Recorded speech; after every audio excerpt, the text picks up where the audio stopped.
Many of the tragedies, as Audrina was mentioning, that volunteers respond to are home fires, often starting in the middle of the night. As Joe Donlin shows us, that was the case in October when a fire started just before 2 a.m. in this West Rogers Park apartment building.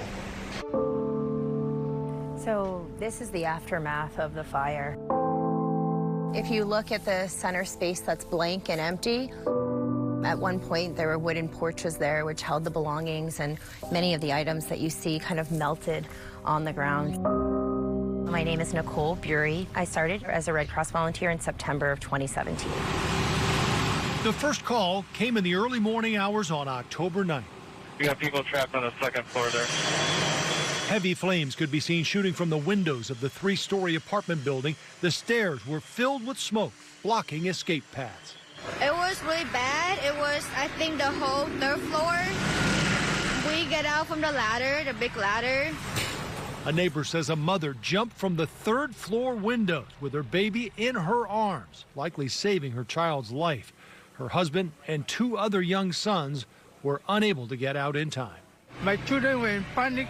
Another resident used bed sheets to get himself, his wife, and children to safety. Marie got to the scene about 12 hours later. I arrived at a critical moment for a lot of the families that were in that, process of what's next.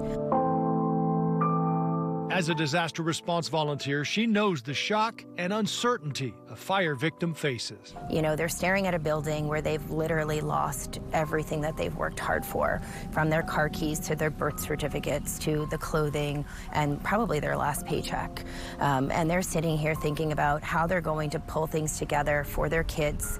And it's kind of a triage of what are the immediate needs of a family and then what are the long-term needs. That's where volunteers step in. So we opened up a shelter instantaneously for the families, and we partnered with the community in order to give resources back to the people that had lost everything. 15 minutes. I've never dealt with anything like this before, so seeing everything like this, it was just a lot. I was in shock. Those are all items that have to be replaced, and that's why I'm grateful to be part of the Red Cross, to help people understand that those items can be replaced and that we're going to help you do it to get you back on your feet.